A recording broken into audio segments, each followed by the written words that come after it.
حاج آقای موسوی واعظ بفرمایین تشویق بکنید آقای موسوی واعظ رو. سلام علیکم. سلام علیکم. عید شما مبارک. عید شما مبارک. سال نو مبارک. خوب انشالله. قبول باشه نماز روزها. خوب است انشالله. سلامت باشین. سالتون مبارک. بفرمایید.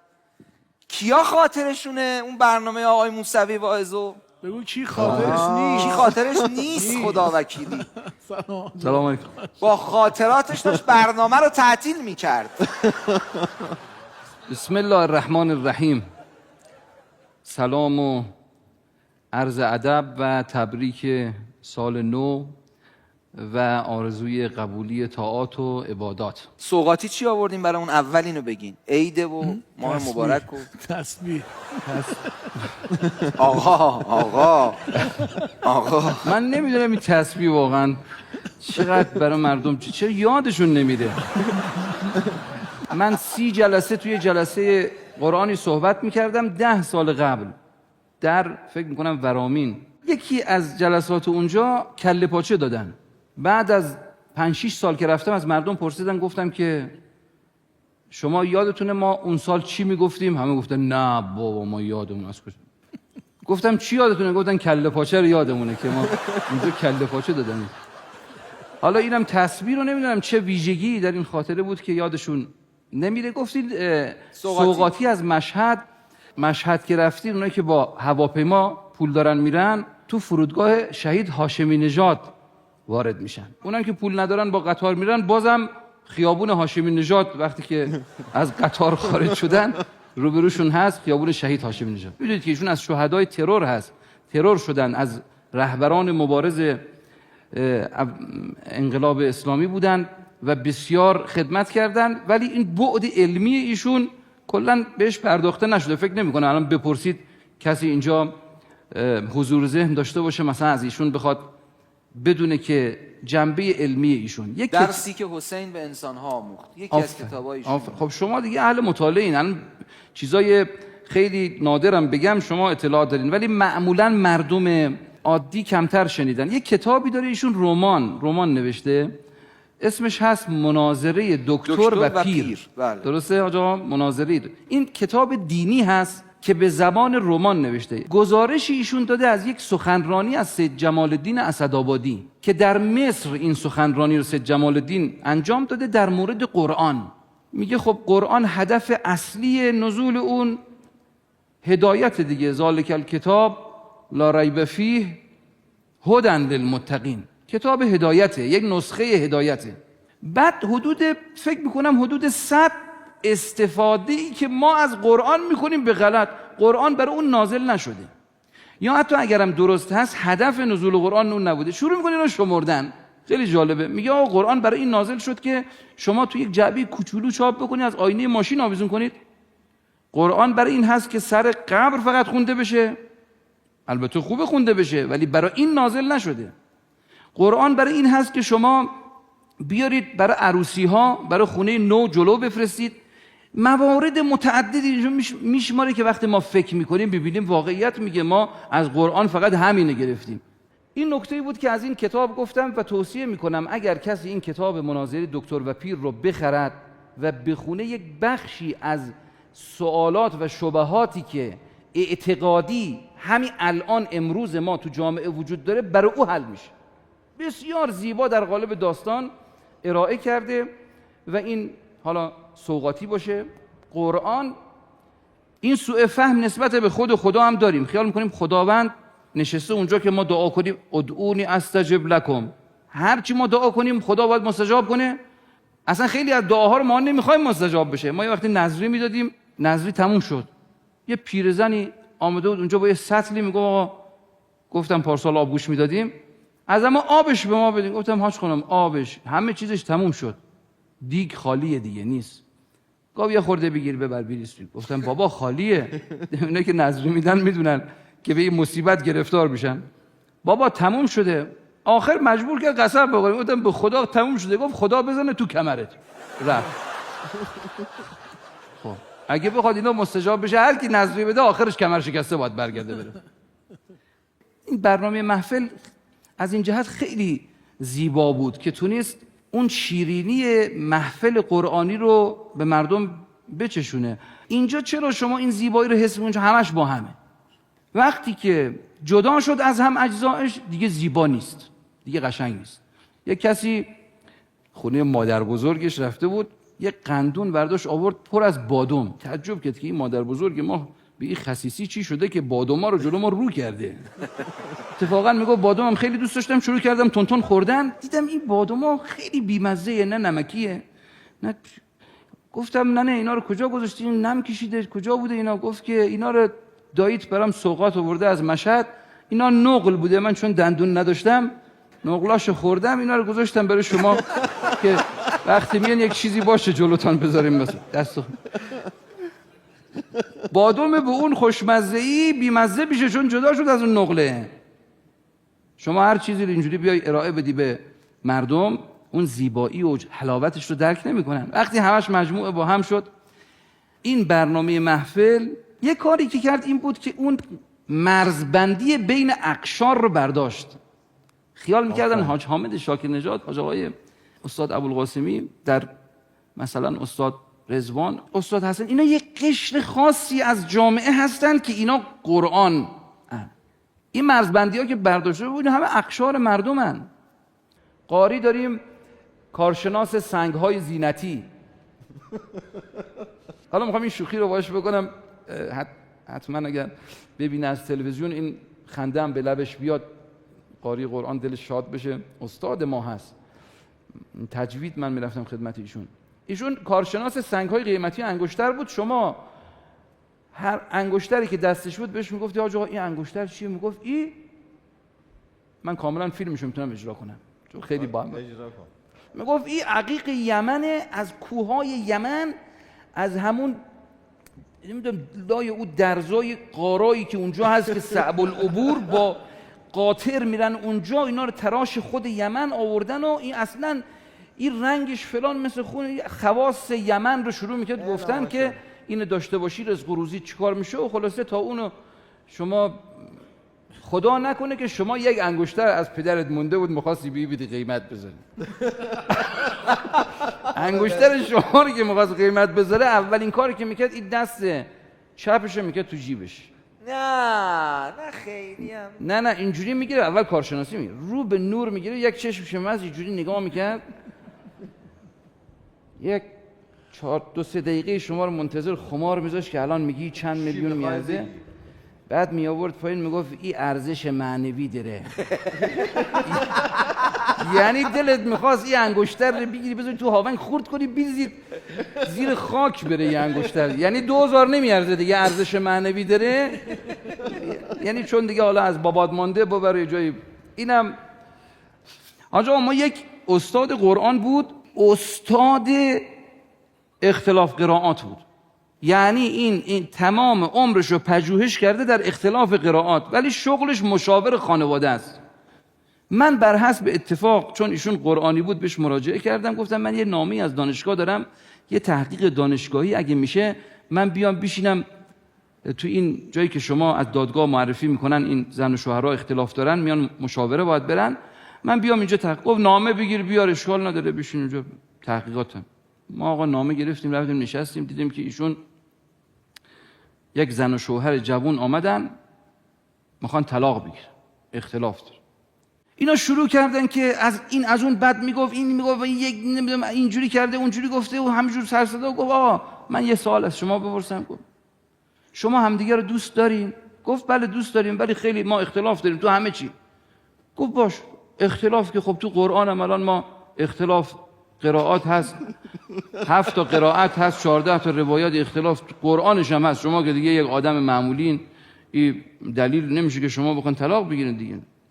ما شروع کردن توضیح دادن که خب ما این اختلاف اینجوری داریم اینجوری. گفت نه ببین شما اصلا اختلاف ندارید، شما قرائتاتون با هم فرق میکنه، اصلا شما قرائت‌هاش باز رفت تو اختلاف قرائت. بعد دیدم که باز اونا شروع کردن ابعاد مختلف زندگیشون. گفت آقا من به این نتیجه رسیدم شما اصلا قرائتتون هم از زندگی یکیه، فقط به 2 روایت دارین اینجا چیز میکنین، مثل ورش و خلف ای بابا این هر چی میگه. آخرش من طاقت نیاوردم، گفتم آقا بلند شین همدیگه رو ببوسین، برین همون حفظ از عاصم کار کنین، بذارین اختلاف. این که همش داره اختلاف قرائت به اینا درس میده. بله ما قاری داریم، مشاور خانواده، قاری قرآن داریم، اختلاف قرائت هم برای مشاور. میری تو اینترنت سرچ میکنی کلام ناب، عکس مقام معظم رهبری میری می‌نویسی فلسفه و نمیدونم عرفان اسلامی، مثلا آیت الله جوادی آملی رو می‌نویسی، نمیدونم چی آیت الله بهجت می‌نویسی، تریاک اول من نشون میدم. این الان خدمت بود به ما کردین آخه کلید واژه. حالا موندم این الان بگم باز میخواد چی. حالا میخواین نگین اصلا اگه شر میشه. عرضم به حضور شما که میگیم دیگه، شما که بلدین حذفش میکنین دیگه فوقش. نه بیا نگو آقا، بیا نگو. نه دیگه من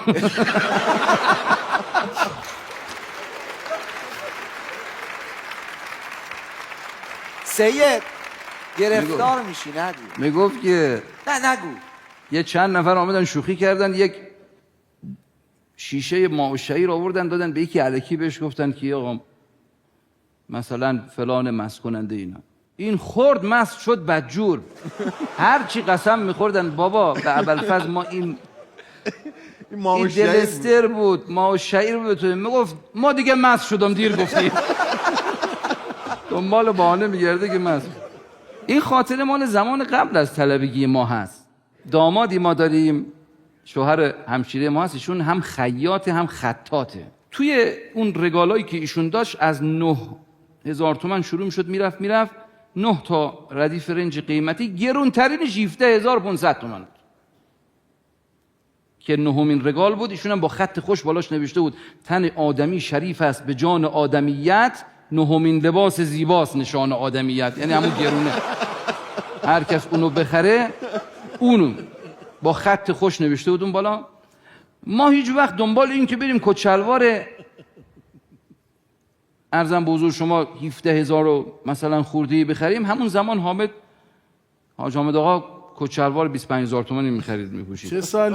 چه سالی تقریبا کچلوار 17,000 تومان؟ کی بود مادر شما از تبریز برات کچلوار خریده بود اینجاش اینجوری کوک دوخته بود؟ دیدی یادمه، من حافظه خدا بهم داده به جای همه چی. آقا من برای اولین بار بلند شدم رفتم تهران. اون زمان من دبیرستانی بودم، ولی تو همین ارشاد مشهد کار میکردیم، کار قرآنی، کانون قرآن، و پولامون رو جمع کرده بودیم. 60,000 تومان رفتم اونجا، همش مهمان خواهرزاده خودم بودم تهران و اینا. روز آخر دیدم خرجی نشد، 50 تومان، تقریبا 55,000 تومان خیلیه اضافه اومده. بهش گفتم میخوام یه کچلوار، دمدمای دامادی هم بود، گفتم منو ببر تهران یه کچلوار بگیرم، خواستگاری میرن. گفت یک جایی الان میبرمت. برداشت ما رو برد بورس کچلواریا، پیاده کرد، گفت همین راسته همه کچلواره. من اولین مغازه رفتم این ویترین رو نگاه کردم، دیدم از 35,000 تومان، 36,000 تومان، 40,000 تومان، 45,000 تومان آدم میده به کچلوار. اصلا مگه هست همچی چیزی؟ 17,500 تومان مشهد نشان آدمیت بود. اینجا تو تهران 35,000 تومان، اصلا کمتر از 35 تومان تو ویترین نبود. گفتم حالا ما که اینقدر بی عقل نیستیم بخوام اینقدر پول به کچلوار، 50 تومان دارم بدم همش کچلوار، ولی برم تو بگم یه تن بزنم ببینم این کچلوار مثلا 45,000 تومانی چه جوری. رفتم همون گرونترینش که 45,000 تومان بود، بهش گفتم آقا میشه همینو پرو کنیم؟ یک نگاهی کرد به این شلوار ساسونی ما و پیرن رو شلوار انداخته و گفت که پسندیدین؟ گفتم تخفیفم اگه بدین دیگه حرفی نیست. گفت حالا شما پسند کنید بفرمایید بپوشین. با اکراه آمد به ما داد، رفتیم تو اتاق پرو، اینو پوشیدم. آقا یادم نمیده این کت شلوار این چه آستری داشت، بی خود نیست، هر چیزی گرونی میگن بی علت نیست. اینجاش یه زنجیری داشت و اصلا آقا زیر و رو شد قیافه ما، اینقدر که من خودم اصلا تحت تاثیر قرار گرفتم. گفتم بابا این قیافه کجا، اون قیافه، مرد حسابی پول میخوای چیکار کنی؟ پول چرک کف دست. وقت خواستگاری رفتن مهمترین کار زندگیت میخوای بکنی 50 تومنم پول شرک کف توف به مال دنیا. مال دنیا میخوای چیکار کنی؟ ولش کن. قیافه رو نگاه کن چی شد. چشمم افتاد به این شلوارم که آویزون کرده بودم به این چیز، ترسیدم برم بیرون سر قیمت با این دوام بشه و اینا، باز پشیمون بشم. گفتم آقا بذار دیگه راه ها رو به رو خودم ببندم.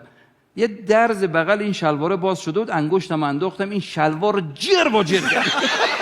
یعنی هر چی عقده رو این شلوار داشتم. آخه این چه کار؟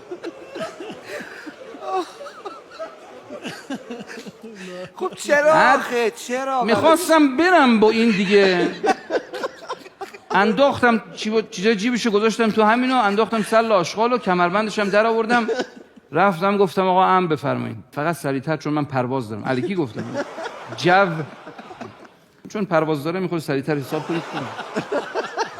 یک نگاهی کرد گفت که شما دیگه حالا از مشهدم اومدین و از مشهد امام رضا و 50 تومنش هم ندین، 400,000 تومن سر راه.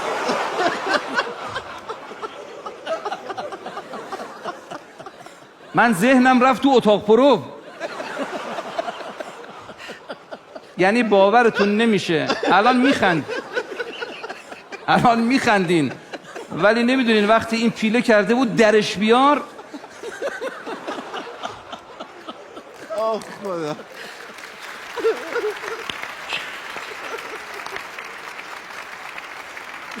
بازم تهرونیا خدا وکیلی، من چون تو مغازه کار کردم و به من گفت بیشین اونجا، داد به خیاطش این شلواره رو دوخت، چون همین پرسان ما نشستیم اونجا همینجوری با گردن کج، فقط منتظر بودم بپوشم برم.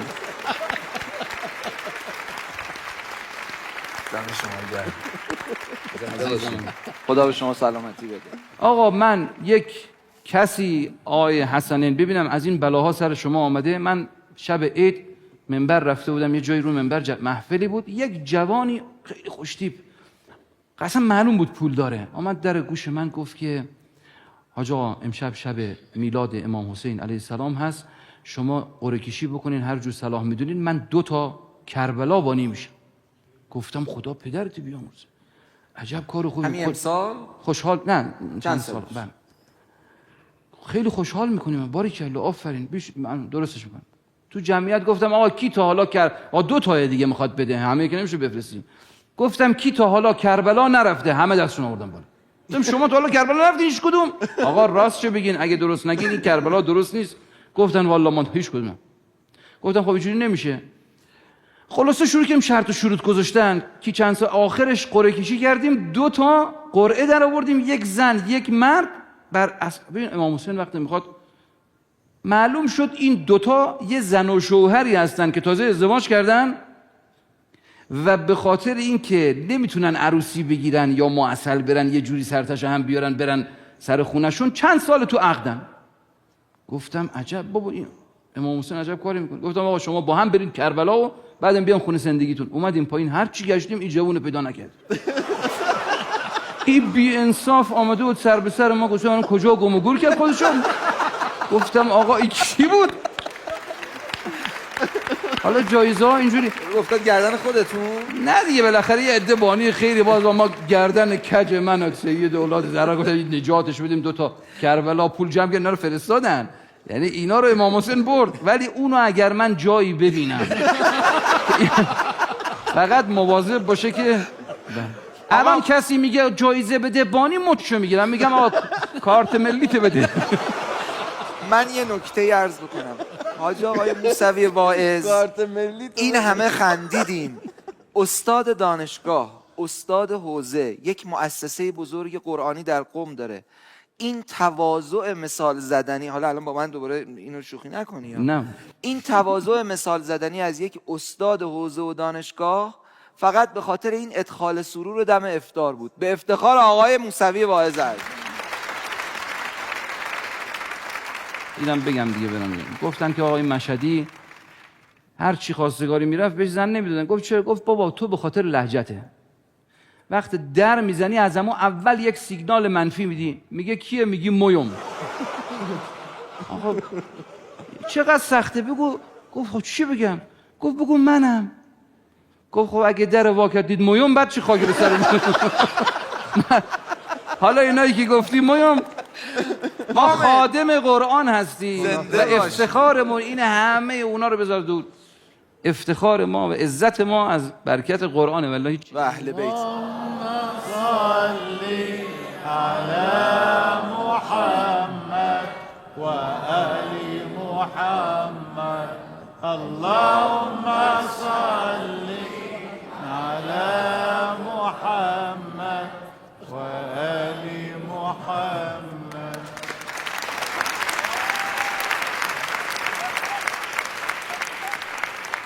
در روایت دارد که ما من مؤمن الا و فیه دعابه، مؤمن نیست مگر اینکه درش شوخ طبعی هست. این حالتی که عصا قورت دادگی و با یه من عسل نمیشه، یه نفر رو خورد و سرشو میندازه پایین همینجی راشو میکشه میره و اینا، اصلا این تعریف مؤمن نیست. مؤمن حتما تو کلامش مزاح هست، تو کلامش خوشرویی هست. بشره فی وجهی و حزنه فی قلبی، حزنش تو قلبشه. این چیزی که ما از آقا سید دیدیم دیگه انشالله مصداق. و اینم مهمه، ما تو دقیقت روایاتمون خیلی این داستان ها رو داریم که اهل بیت شوخی میکردن. منتهای مراتب ما این تیکه هاشو نقل نمی کنیم. شوخی زیاد میکردن، منتها سب اصغر نداشتن ها.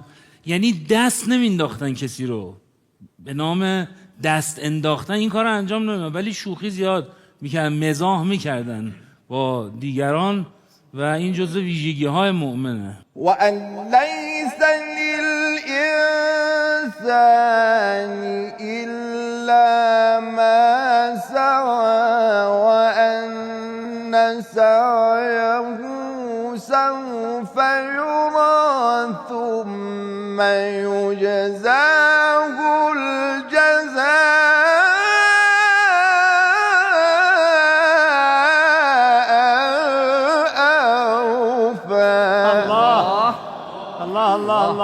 وأن إلى ربك المنتهى وأنه هو أضحك وأبكى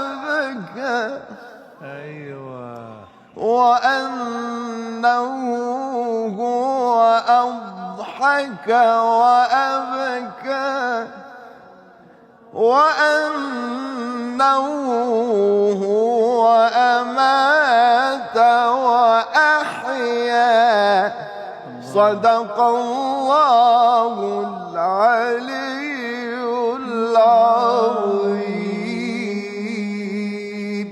اللهم صل على التماس دعا. خدا نگهدار. خدا حافظ.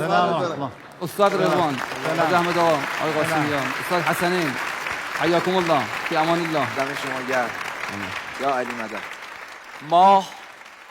ماه رمضان بود و وقت افطار.